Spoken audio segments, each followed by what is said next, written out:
Hello and welcome back to my YouTube channel. My name is Kayla, otherwise known as Let's Get Knit Faced, here on YouTube and over on Instagram if you want to give me a follow there. And welcome to my channel if you are new here. We do some knitting, crocheting, and sewing content along with tutorials and project ideas, which is what I have for you today. And it is about a temperature blanket. And this is a blanket that is knit or crocheted, and it has a row in it for each day of the year. So 365 rows, and they all represent a color, which represents a temperature. And this is by no means a new idea. It's been around for ages. It is my first year making one though, here in 2021, but I'm on the younger end of the community and people have been doing this for years. So I'm really excited to try and bring you along with me if you wanted to try. I'm going to tell you how I'm planning, so then maybe if you want to start one, you can have the tools to do so. These blankets are done in all sorts of ways, just by single crocheting or single row knitting. You could make granny squares, you can make a Tunisian blanket, I think is how you say it. There's granny stitch blankets. There's all different kinds of these blankets that you can make. You can make 12 squares, and each square represents a month, and each line in the square represents a day. You can really get creative with how you do this. My plan is just to keep it simple with a stitch that's short, so that when I stack 365 of the same stitch on top of each other, my blanket isn't 20 feet long and pretty much too heavy to move around and uses so much yarn. So I'm going to show you how to plan for how much space your stitch is going to take up and how to know how many to cast on then from that, so you get a proportional and rectangular blanket. So these blankets are typically made in a rainbow fashion, where the warmer colors of the Roy G. Biv scale represent warmer temperatures, and then the cooler represent cooler temperatures.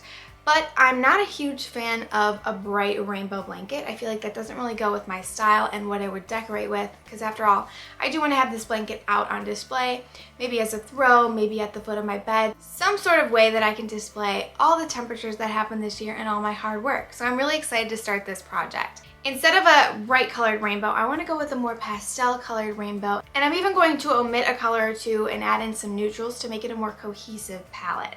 So I already have my chart and my yarn picked out. Let me show you. Here I have a handy dandy piece of scrap cardboard that I just cut off a box that got sent to me over Christmas, so it's a good way to keep track of everything throughout the year. This is less likely to get lost than a thin piece of paper. So on here I have that it's my temperature blanket for 2021, and then I have a column for my degrees in Fahrenheit, and then my color that I chose. So like I said, I live in the Midwest and we experience pretty much every degree 100 to 0 throughout a year, at least right now. Who knows what kind of seasons we're going to experience 20 years from now, so you might as well preserve them while we have seasons, right?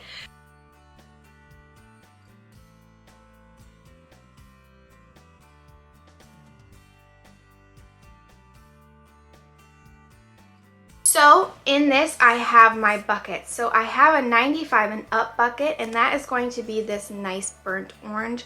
And the yarn I'm using is by Loops and Thread. It's their impeccable yarn.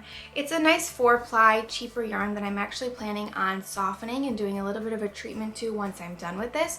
But it's cheap, so if I need to end up buying 12 balls of this blanket won't end up running me $200. And it's also really easy to find, so there's no fear of a shortage or a color getting discontinued, at least I hope not.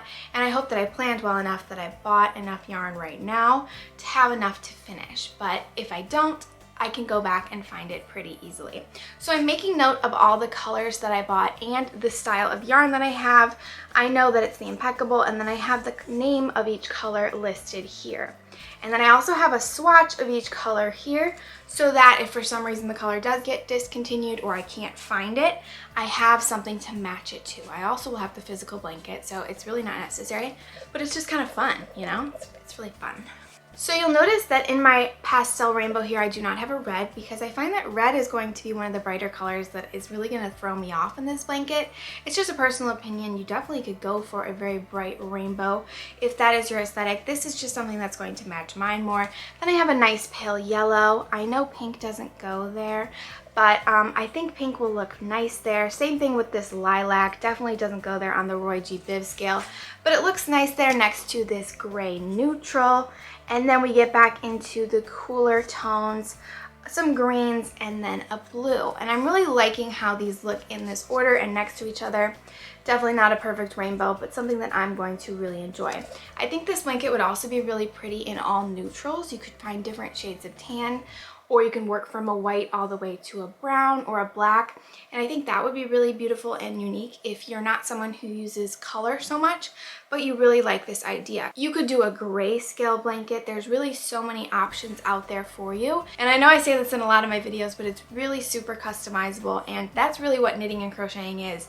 You're not buying something in a store, you're taking the time to make it, so you might as well make it exactly what you want it to be, okay? So I will list the yarn that I'm using below just in case you want to know what I'm using, and I will also list the colors that I'm using. So you're watching this video right now, you obviously know how to use the internet, and on the internet there are so many different patterns for all different kinds of these blankets, and also mock-ups of charts that you could use so that you don't even have to fill out your own buckets. So for me, I kind of amended a chart that I found online in that I made this a 95 plus bracket, and then I kind of amended the sizes of these buckets.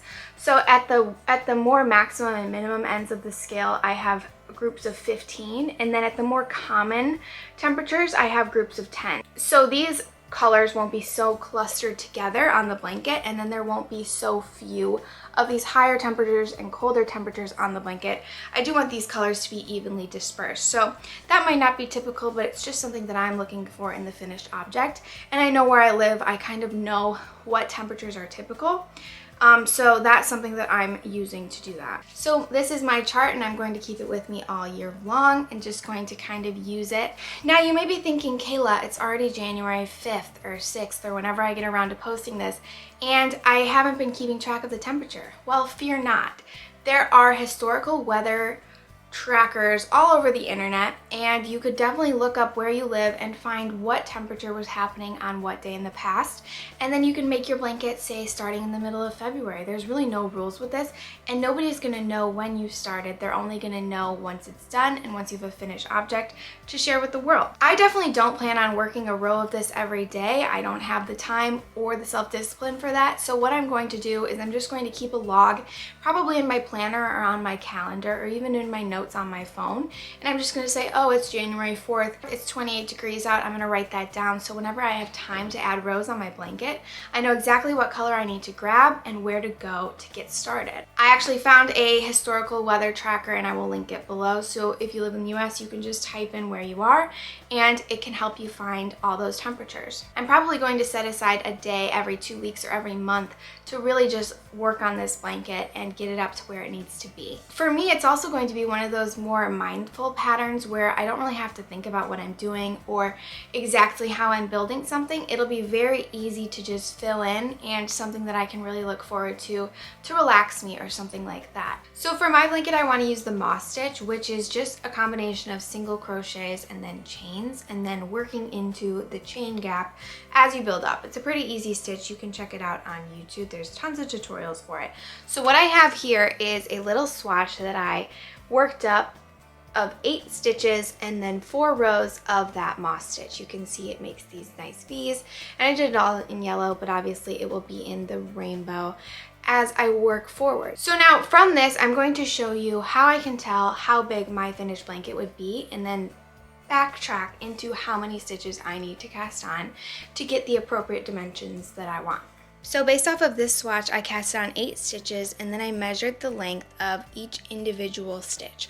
So one stitch on this swatch is 3/8 of an inch long. From that 3/8 of an inch, I can multiply it by 365 for 365 rows for each day in the year, and I get a total of 136.875 inches.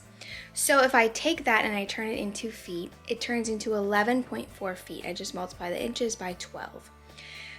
For 11.4 feet on the long side of the rectangle, I then need to figure out what I would want to be the shorter side of the rectangle. I decided on 7 feet. From there, I then can set up a proportion. So I have 136.875 inches over X, the amount of inches I need to know for the other side. So I can set that equal to 11.4 feet over 7 feet, a little proportion. We have the same side on the same level of the proportion, taking you back to algebra.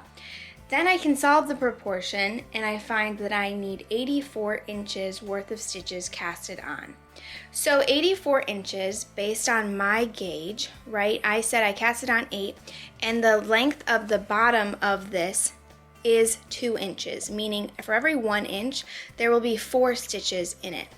That means I take that 84 inches that I found I need to have and I multiply it by 4. And that gets me to a total of 336 stitches. So that is the amount of stitches I need to cast on. I'm probably going to cast on around 330, an even number for the moss stitch, and a little bit less because I anticipate I'm going to crochet a bit tighter than this.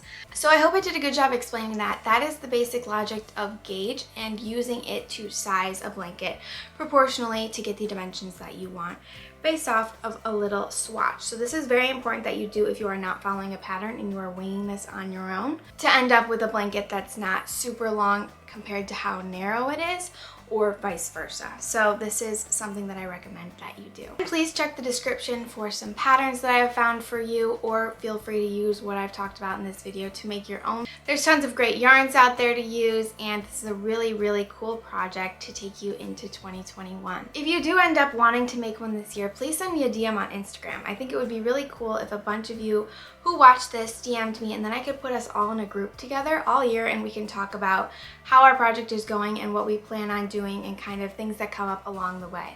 Let me know if you also want me to do a mid-year check-in about my blanket. I can put out in June or July to see how I'm going and if I've kept up with it well, and kind of something that I've learned along the way. I think that would be cool. And then obviously once it's completed, I will show you all next year. So this is just a fun project idea to start off the new year and get kind of those creative juices flowing. So if you liked the video, please give it a thumbs up and subscribe below for more content. And let me know in the comments what you are most looking forward to making in 2021. Thanks so much for watching, and I'll see you in the next one.